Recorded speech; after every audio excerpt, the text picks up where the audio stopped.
आज गुरु पर्व के पावन अवसर पर देश के प्रधानमंत्री नरेंद्र मोदी जी द्वारा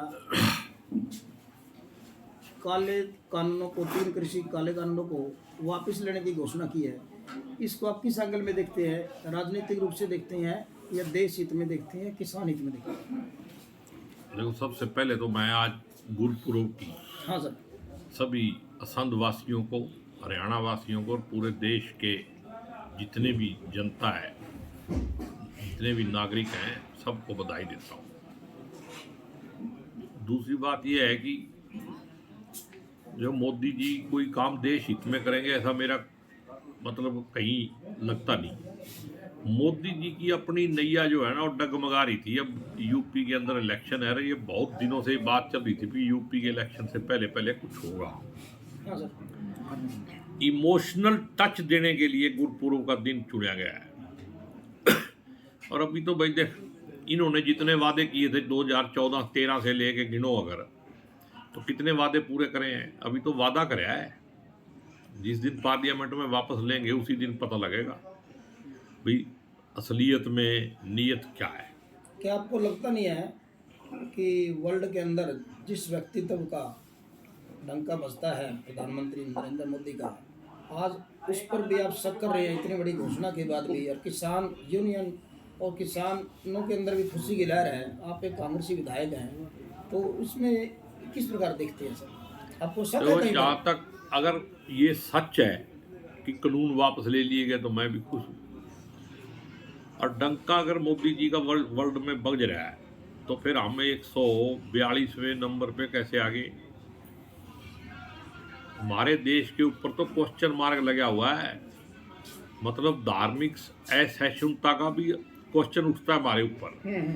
तो ये डंके, पता नहीं आप कौन सा डंका कह रहे हो, पॉजिटिव डंका कह रहे हो कि नेगेटिव डंका कह रहे हो?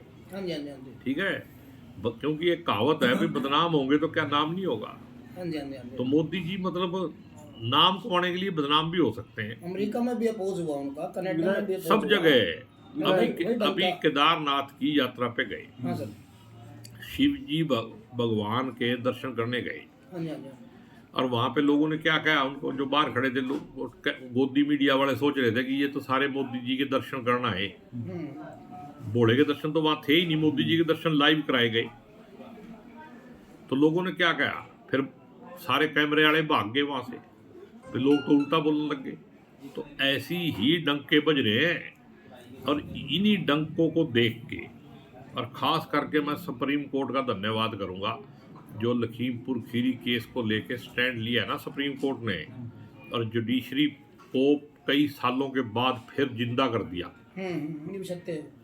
उससे डर के ये कानून वापस हुए हैं कि कहीं सुप्रीम कोर्ट इनको रद्द ना कर दे। जैसे प्रधानमंत्री मोदी ने घोषणा की है जी कि इस महीने के अंत तक हम वापस ले लेंगे जो संसद चलेगा उस सत्र में, तो सर उसके बाद संयुक्त किसान मोर्चा के नेता राकेश टिकैत का बयान है कि आंदोलन जारी रहेगा जब तक सरकार एमएसपी पे गारंटी का कानून नहीं बनाती।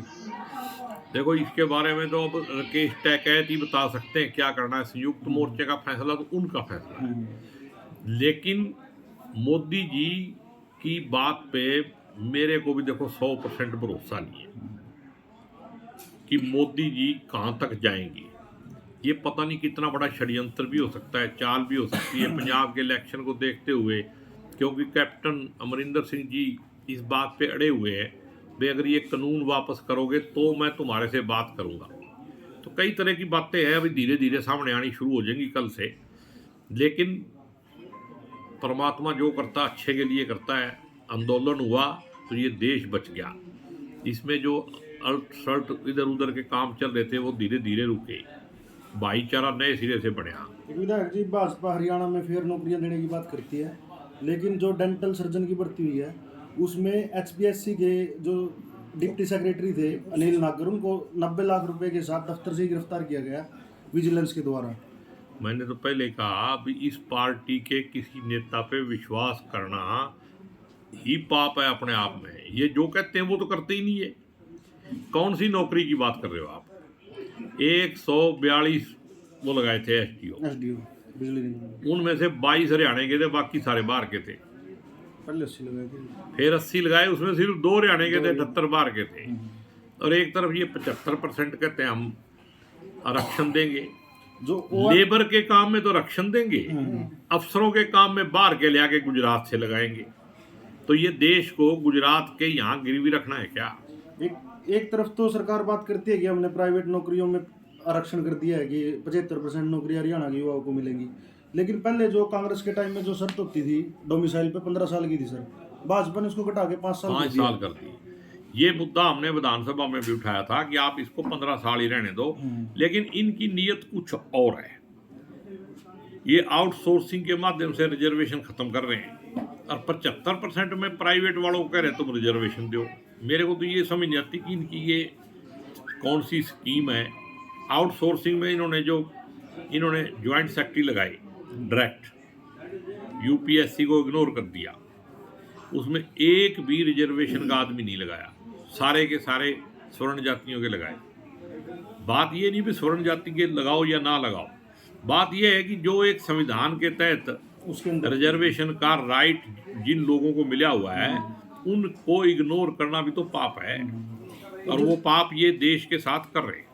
जैसे पिछली कई भर्तियों में ये सामने आया कि OMR सीट जो होती है उसको खाली छोड़ देते हैं परीक्षार्थी, और ऐसा ही जो डेंटल सर्जन की भर्ती है सर, इसमें जिसने OMR सीट खाली छोड़ी थी उसका चयन हो गया और दूसरे युवा पीछे रह गए। उन्होंने शिकायत की, तब जाके मामला पकड़ में आया। तभी तो अनिल नागर जी गए।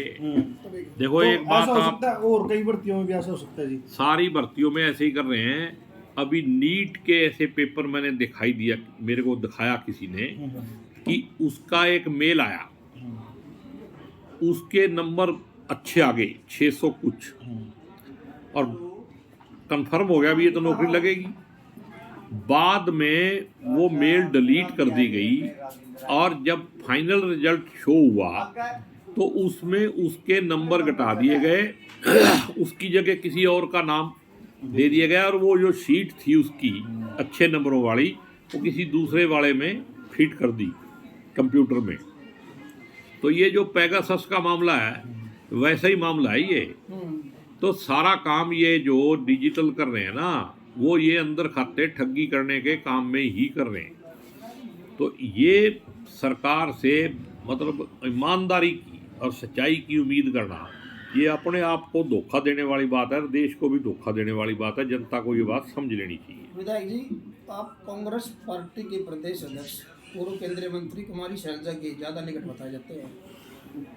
अभी हाल ही में इलाहाबाद उपचुनाव में कांग्रेस बैकफुट पर आई है, बुरी तरह से पराजित हुई है, और बीजेपी जिसके खिलाफ पूरा प्रदेश खड़ा था, किसान खड़ा था, वो सेकंड नंबर पर आई है। वहाँ पर अभय सिंह चौटाला की जीत हुई है। इसके बारे में क्या कहें? कांग्रेस की इतनी बुरी हार क्यों हुई? देखो कांग्रेस का क्या हुआ वो तो सबके सामने है, ये आप बताएं। लेकिन बीजेपी कहाँ थी वहाँ तो एक गुंडा हायर कर रखा था जो सट्टेबाज है, वोट तो दिए लोगों ने, किसी और ने दिए। पैसे से दिए। जो वहाँ का खेल है, अगर उसकी जुडिशियल जांच करा दी जाए तो बड़े बड़े खेल सामने आ जाएंगे। और इसी तरफ ये देश को ले जाना चाहते हैं कि जिसके पास पैसे बचेंगे। आज के दिन हालात ये हैं, बिना जनता के पास पैसे हैं ना, मतलब मध्यम वर्ग के पास पैसे हैं, जो बीच के व्यापारी होते थे, चंद व्यापारियों के पास पैसे हैं, या बीजेपी और आरएसएस के पास पैसे हैं। तो ये देश को ऐसी जगह ले जाना चाहते हैं भी 5 साल तो झूठ मारो, बाद में 2, 4, 5 हज़ार दे के तो अपना वोट खरीदो और सरकार बढ़ाओ। सर, कुछ नेता बता रहे हैं कि कांग्रेस पार्टी ने अपना जो वोट, थोड़ा बहुत वोट बैंक था इलाहाबाद में, वो ट्रांसफर कर दिया इन्हें लोगों की तरफ, बीजेपी को हराने के लिए। ये कांग्रेस ने ट्रांसफर नहीं किया। ये किसान जो थे, हाँ सर, किसानों ने ये फैसला कर लिया कि किसी भी हालत में हमें मतलब बीजेपी को नहीं जीतने देना। और उनका जो फैसला था, जो मेरा ऐसा मानना है, हाँ सर, ये मेरे हिसाब से तो वो चढ़ गया सिरे। मतलब उन्होंने अभय सिंह चौटाला को जीतता हुआ मान के उसी को वोट डाल दी। तो कांग्रेस पार्टी का सर इसमें नुकसान हुआ, फायदा हुआ, कहाँ देखते हैं हरियाणा में? कांग्रेस एक बाई इलेक्शन के जीत हार से क्या नुकसान और क्या फायदे होंगे?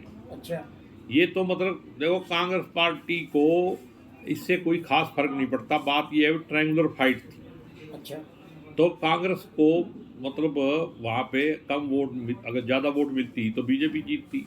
तो ये लोगों जनता का फैसला है, जो जनता ने फैसला किया वो सिर मत थे। हुड्डा जी का 2 बार कहना है बड़ौदा उपचुनाव में कांग्रेस पार्टी ने उपचुनाव को जीता था और अभी है उपचुनाव, कांग्रेस हार गई है, इस पर अध्यक्ष को भी मंथन करना चाहिए। तो क्या मतलब, जो कांग्रेस ने जीता था ना, हाँ जी, हाँ जी, हाँ जी।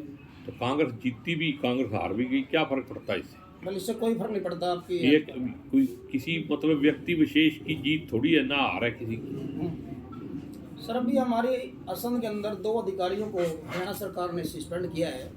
एक गेहूं में परखी मारने का मामला सामने आया था, वीडियो वायरल हुई थी। उसके बाद director food supply Vijay Singh Dahiya ने 2 अधिकारियों को सस्पेंड किया है। इसके बारे में क्या कहेंगे सर? देखो, मैं तो हमेशा कहता हूँ भी ये जो करप्शन है, भ्रष्टाचार है, ये जिसने भी जहर खाना है वो खाए। अगर थोड़ा थोड़ा खाएगा तो देर से असर होगा, मीठा जहर खाएगा थोड़ा देर से मर जाएगा। वरना कृष्ण भगवान का हुक्म है कि जैसे कर्म करोगे वैसा फल जो है भगवान देगा ही देगा, इससे कोई बच नहीं सकता। और उन्होंने अगर ऐसा कर्म किया है तो उनको फल मिल गया होगा। और कोई नई बात कांग्रेस पार्टी के लिए, संगठन के लिए कोई बात कहना चाहते हैं? कांग्रेस के संगठन की अब मेंबरशिप होने जा रही है हाँ सर। और उस मेंबरशिप में हम लगेंगे। अभी तो हमारे आज 3-4 दिन का प्रोग्राम है। जुमला, मूना, कसंद, यहाँ पे हम जन जागरण प्रोग्राम करेंगे 22 तारीख को, 26 तारीख को और 27 तारीख को संत। 22 को मूनक, 26 को जुमला। तो आपके माध्यम से मैं ये भी बता देता हूँ भाई, कांग्रेस जो है वो पूरी तरह से मजबूती के साथ आगे बढ़ रही है और आने वाले समय में कांग्रेस की सरकार बनेगी, ये मेरा आज दावा है आपके सामने। सर भूपेंद्र सिंह हुड्डा पूर्व मुख्यमंत्री द्वारा जींद में देश की सबसे बड़ी रैली करने का एक संकेत दिया है, घोषणा भी की है कि देश की सबसे बड़ी रैली मैं जींद में करूंगा। उसको आप कैसे देखते हैं? कांग्रेस पार्टी मजबूत होगी, हुड्डा साहब मजबूत होंगे? देखो, अगर कांग्रेस में रहेंगे तो हुड्डा साहब मजबूत होंगे। हाँ सर। अगर हुड्डा साहब कांग्रेस से लग गए क्या? आप बताइए ना। मेरे हिसाब से तो कांग्रेस में है, कांग्रेस का काम हो रहा है। पिछले दिनों उन्होंने करनाल से एक विपक्ष आपके समक्ष की शुरुआत की थी, उससे क्या लगता है वो कांग्रेस में है या हुड्डा ही कांग्रेस है? आए तो कांग्रेस में ही। हाँ, कार्यक्रम कुछ भी करो, नाम तो कांग्रेस का ही होगा। बिना कांग्रेस के कोई वैल्यू नहीं है। कांग्रेस से बाहर जाके पता लगता है। बड़े बड़े चौधरी पहले भी गए ना। हाँ जी, हाँ जी, हाँ जी, हाँ जी। तो अभी हुड्डा साहब तो कहीं कुछ जा नहीं रहे। ठीक है, आपको खबर बनानी है, आपकी बनवा देते हैं। ठीक है सर, थैंक यू।